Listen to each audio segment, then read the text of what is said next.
ವೀಕ್ಷಕರೇ ನಮಸ್ಕಾರ. ಇದು ಟೆರೆಸ್ ವಾಟರ್ ಪ್ರೂಫಿಂಗ್ ಅಂತ ನೋಡಿ. ಇದು 1 ವರ್ಷದಿಂದ ಯಾರೋ ಟೆರೆಸ್ ವಾಟರ್ ಪ್ರೂಫ್ ಮಾಡಿದ್ದಾರೆ. ಇವಾಗೆಲ್ಲ 1 ವರ್ಷನೇ ಆಗಿಲ್ಲ, ಎಲ್ಲ ಸ್ಕಿನ್ ಔಟ್ ಆಗಿದೆ, ಲೀಕೇಜ್ ಆಗ್ತಾಯಿದೆ. ಈಗ ಅದಕ್ಕೋಸ್ಕರ ಇದು ನಾವು ಹೊಸದಾಗಿ ಮತ್ತೆ ಮಾಡ್ತಾಯಿದ್ದೀವಿ. ಇದು ಒಂದೊಂದು ಪ್ರೋಸೆಸ್ಸನ್ನು ಹೇಗೆ ಮಾಡಬೇಕು ಅನ್ನೋದನ್ನು ನಿಮ್ಗೆ ತೋರಿಸ್ತೀನಿ ನೋಡಿ. ಇದೆಲ್ಲ ಕ್ರಾಕ್ ಬಂದುಬಿಟ್ಟಿದೆ, ಲೀಕೇಜ್ ಆಗಿದೆ, ಮತ್ತು ಅದನ್ನು ಏನೋ ತುಂಬ ಲೋ ಕ್ವಾಲಿಟಿ ಮೆಟೀರಿಯಲ್ ಯೂಸ್ ಮಾಡಿದ್ದಾರೆ. ಇದೆಲ್ಲ ಮತ್ತೆ ಒಂದೇ ವರ್ಷಕ್ಕೆ ಈ ಥರ ಸ್ಕಿನ್ ಔಟ್ ಆಗಿದೆ ಆ ಥರ. ಅದರಿಂದ ಅವರು ಈ ಪ್ಲಾಟ್ನವರು ಮತ್ತೆ ನಾವು ಮಾಡೋಕ್ಕೆ ಕೇಳಿದ್ದಾರೆ, ನಾವು ಮಾಡ್ತಾಯಿದ್ದೀವಿ ನೋಡಿ. ಒಂದೊಂದು ಪ್ರೋಸೆಸ್ ನಿಮ್ಗೆ ಹೇಳ್ತಾ ಹೋಗ್ತೀನಿ. ಟೆರೆಸ್ ವಾಟರ್ ಪ್ರೂಫಿಂಗ್ ಅಂದರೆ ಏನು, ಅದು ಹೇಗೆ ಮಾಡಬೇಕು, ಪ್ರಾಬ್ಲಮ್ ಏನಾಗಿದೆ ಎಲ್ಲವನ್ನು ನೀವು ತೋರಿಸ್ತಾ ಹೋಗ್ತೀನಿ ನೋಡಿ. ಎಲ್ಲ ಕ್ರಾಕ್ ಇದೆ, ನೀರು ಸ್ಟೋರೇಜ್ ಆಗ್ತಾಯಿದೆ. ಇಲ್ಲಿ ಸ್ಲೋಪ್ ಇಲ್ಲ, ಇಲ್ಲಿ ಒಂದು ಕಡೆಯಿಂದ ಎಲ್ಲ ಸ್ಕಿನ್ ಔಟ್ ಆಗಿದೆ ನೋಡಿ.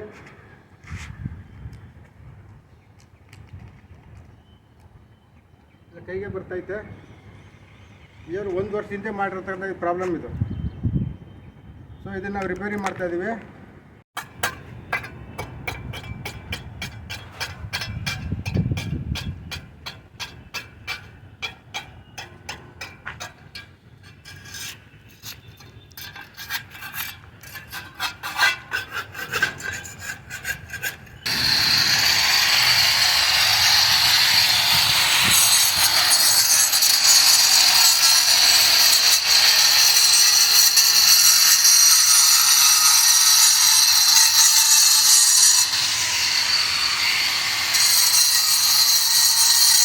ಫ್ಲೋರ್ ಕ್ರಾಕ್ ಕಟಿಂಗು ಈಬ್ರೂ ಮಾಡ್ಕೊತಾ ಇದ್ದೀವಿ. ಈಬ್ರೂ ಮಾಡ್ಕೊಂಡು ಆಮೇಲೆ ಅಂದರೆ ರೀಫಿಲ್ಲಿಂಗ್ ಮಾಡ್ತೀವಿ. ಈ ಕ್ರಾಕಿಂದಲೂ ನೀರು ಒಳಗಡೆ ಹೋಗುತ್ತೆ.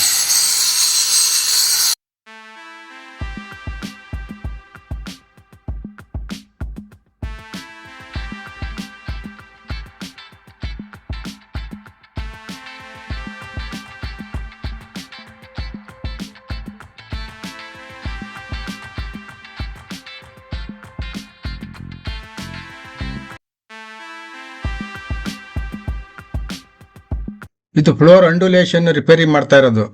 ವಾಟರ್ ಸ್ಟೋರೇಜ್ ಆಗ್ತಿತ್ತು, ಅದನ್ನ ನಾವು ಸ್ಲೋಪ್ ಕೊಡ್ತಾ ಇದ್ದೀವಿ.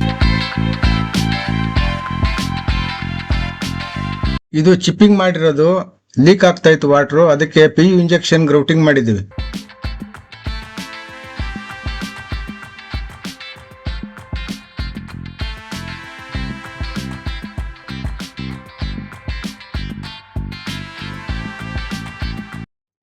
ಇದು PU ಇಂಜೆಕ್ಷನ್ ಗ್ರೌಟಿಂಗ್ ಆದಮೇಲೆ ಅದು ವಾಟರ್ ಟೆಸ್ಟ್ ಮಾಡಿರೋದು ನಾವು. ಮತ್ತೆ ಲೀಕ್ ಆಗ್ತಿದೆಯಾ ಅಂತ ನೋಡಲಿಕ್ಕೆ ನಾವು ಅದನ್ನ ವಾಟರ್ ಬಿಟ್ಟು ಟೆಸ್ಟ್ ಮಾಡ್ತಾ ಇದ್ದೀವಿ.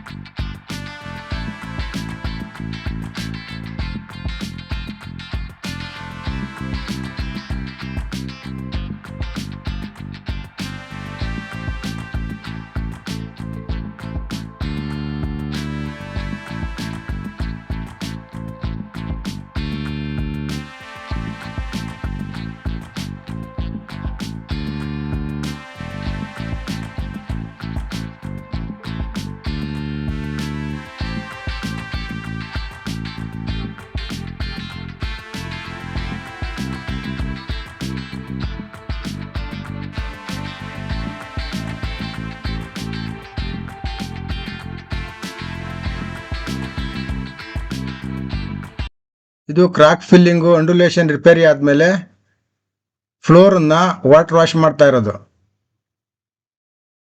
ಆವಾಗ ಯಾವುದೇ ಡಸ್ಟ್ ಇರೋದಿಲ್ಲ, ಎಲ್ಲ ಕ್ಲೀನ್ ಆಗುತ್ತೆ. ಆನಂತರ ನಾವು ಕೆಮಿಕಲ್ ಕೋಟ್ ಮಾಡಬೇಕು, ಅದಕ್ಕೋಸ್ಕರ ವಾಟರ್ ವಾಶ್ ಮಾಡೋದು.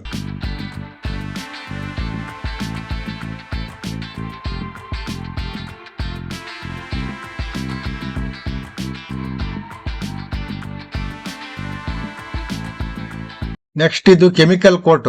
ಈ ಕೆಮಿಕಲ್ ಕೋಟ್ ಮಾಡೋದ್ರಿಂದ ಕಾಂಕ್ರೀಟ್ಗೆ ಹಾಗೂ ನಾವು ವಾಟರ್ ಪ್ರೂಫ್ ಮಾಡೋ ಕೋಟಿಂಗಿಗೂ ಬಾಂಡಿಂಗ್ ಆಗುತ್ತಿದೆ. ಇಲ್ಲಾಂದರೆ ಅದು ಬಾಂಡ್ ಆಗಲ್ಲ, ಮತ್ತೆ ಸ್ಕಿನ್ ಔಟ್ ಆಗಿಬಿಡ್ತೈತೆ. ಅದಕ್ಕೋಸ್ಕರ ನಾವು ಕೆಮಿಕಲ್ ಕೋಟ್ ಮಾಡಿಬಿಟ್ಟು ನಂತರ ನಾವು ಕಲರ್ ಕೋಟ್ ಮಾಡಬೇಕು. ಈ ಕೆಮಿಕಲ್ ಕೋಟು ತುಂಬ ಟ್ರಾನ್ಸ್ಪರೆಂಟ್ ಆಗಿರುತ್ತೈತೆ. ಇದು ವಾಟ್ರನ್ನ ಅಬ್ಸರ್ವ್ ಮಾಡಲ್ಲ, ಫ್ಲೋರ್ಗೆ ಬಿಡಲ್ಲ. ಇದು ಒಂದು ರೀತಿ ಪ್ಲಾಸ್ಟಿಕ್ ಕ್ರಿಯೇಟ್ ಆಗುತ್ತೆ. ಅದಕ್ಕೋಸ್ಕರ ಈ ಕೋಟಿಂಗ್ ಮಾಡಲೇಬೇಕು. ಇದು ಮಾಡೋದ್ರಿಂದನೇ ಲೀಕೇಜು ಸ್ಟಾಪ್ ಆಗೋದು.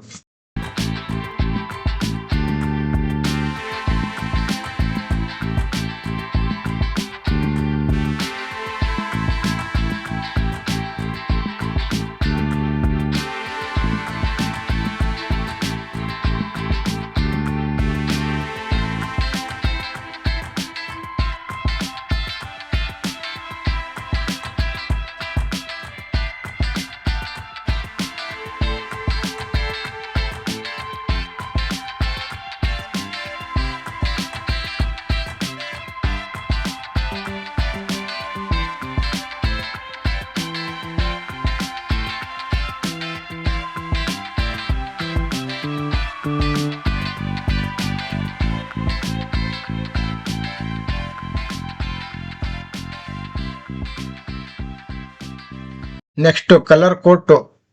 ಇದು ಫಸ್ಟ್ ಕೋಟು. ಇದು ಡಾಕ್ಟರ್ ಪಿಕ್ಷಿಟ್ನವ್ರದ್ದು ರೂಪ್ ಶೀಲ್ ಅಂತ.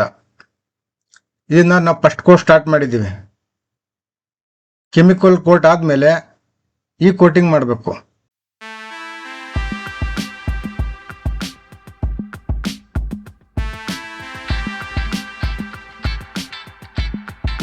ವಾಟರ್ ಪ್ರೂಫಿಂಗ್ ಅನ್ನೋದು ಇದೊಂದು ಥಿಯರಿ.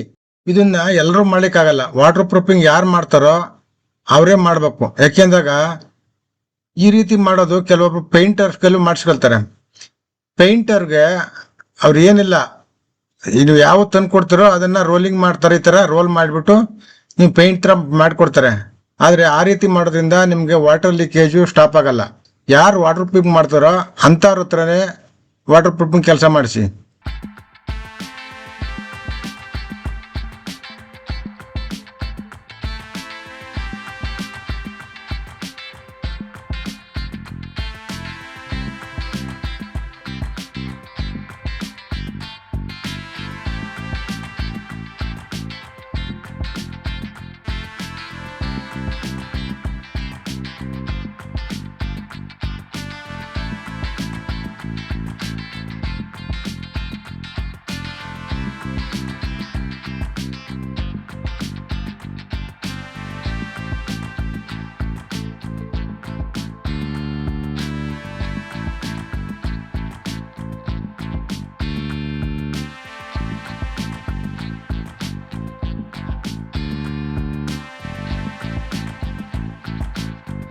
ಇದು ಸೆಕೆಂಡ್ ಕೋಟು.